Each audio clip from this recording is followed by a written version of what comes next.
चंद्रशेखर आजाद की कानपुर रैली ने तोड़ दिए सारे रिकॉर्ड। कड़ाके की ठंड में भीड़ देखकर विरोधियों के छूटे पसीने। चंद्रशेखर आजाद ने तोड़ी मनुवाद और पाखंड की कमर। पश्चिमी उत्तर प्रदेश के मुजफ्फरनगर में रैली करने के बाद चंद्रशेखर आजाद ने पूरब का रुख किया और कानपुर के घाटमपुर को पार्टी ने रैली के लिए चुना। लेकिन साल के सबसे छोटे दिन में हाड़ कपा देने वाली ठंड ने उनको डरा दिया। नेताओं को लगा कि पता नहीं इतनी ठंड में जनता आएगी या नहीं, लेकिन क्योंकि रैली का ऐलान हो चुका था और चंद्रशेखर आजाद अपने वादे से कभी पीछे नहीं हटते, इसलिए तय दिन और तय समय पर रैली शुरू हो गई। देखते ही देखते ग्राउंड में पैर रखने तक की जगह नहीं बची। चंद्रशेखर आजाद की रैलियों में भीड़ तो आती ही है, लेकिन ये भीड़ खास थी। क्यों खास थी वो अगले कुछ मिनट में आपको तस्वीरों के जरिए समझाएंगे, बस आप लास्ट तक स्टोरी जरूर देखना। पहली तस्वीर देखिए, बुजुर्ग चंद्रशेखर आजाद को आशीर्वाद दे रहे हैं।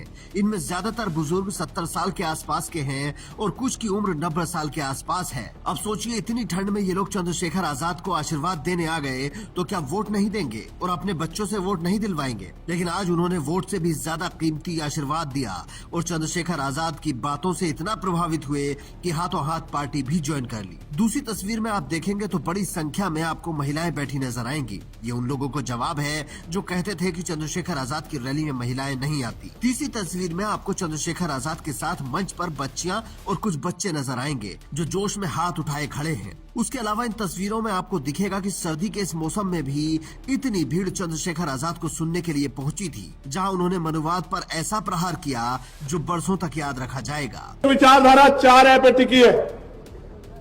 4 है वो आम वाला है।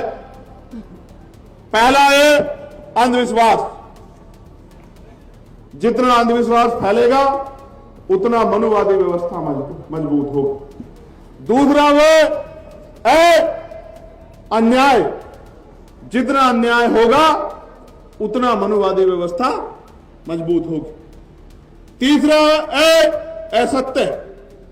जितना असत्य फैलेगा, जितना झूठ फैलेगा, उतना मनुवादी व्यवस्था मजबूत होगी। और चौथा है अज्ञान। जितना अज्ञानता फैलेगी, जितना भ्रम फैलेगा, उतना ही मनुवादी व्यवस्था मजबूत होगी। और इसकी काट भी जो है वो 4 ही है। लोकतांत्रिक भारत में 4 ही इसकी काट है। अनुसूचित जाति, अनुसूचित जनजाति, अन्य पिछड़ा वर्ग। चंद्रशेखर आजाद शायद कानपुर ये फैसला करके गए थे कि आज एक एक बखिया उधेड़ करानी है। इसके बाद उन्होंने मुहूर्त को लेकर जो कुछ कहा वो बवाल करवा सकता है। और नीला कबूतर कोई होना हो, चारों तरफ नीला बाज होगा। मेरी बात को आप याद रखना। प्यारे साथियों, लगे चंद्रशेखर भाई आपने तो बहुत सारे रैली अनाउंस कर दिए, तो आपने मुहूर्त दिखाया नहीं दिखाया? मैंने उनसे कहा, पहले मैंने उनकी तरफ देखा, फिर मैंने उनको कहा कि आपके सुझाव के लिए मैं धन्यवाद देता हूं, लेकिन ना तो मैं मुहूर्त देख के पैदा हुआ हूं कि मुहूर्त शुभ है या अशुभ है, ना ही मैं मुहूर्त शुभ अशुभ देख के मरूंगा, और ना ही मैं मुहूर्त देख के कोई काम निश्चित करता हूं। मैं तो मानता हूं हमारे लिए सबसे शुभ मुहूर्त वो है जिस दिन हम वोट डालने जाते हैं।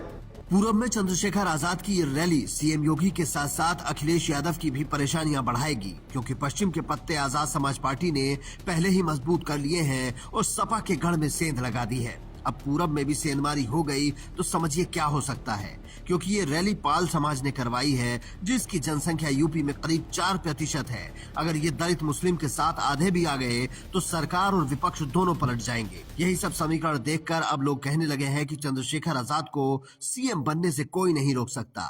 आप भी कमेंट करके अपनी राय दें और बताएं कि रैली कामयाब रही या नहीं। Bureau report, India news.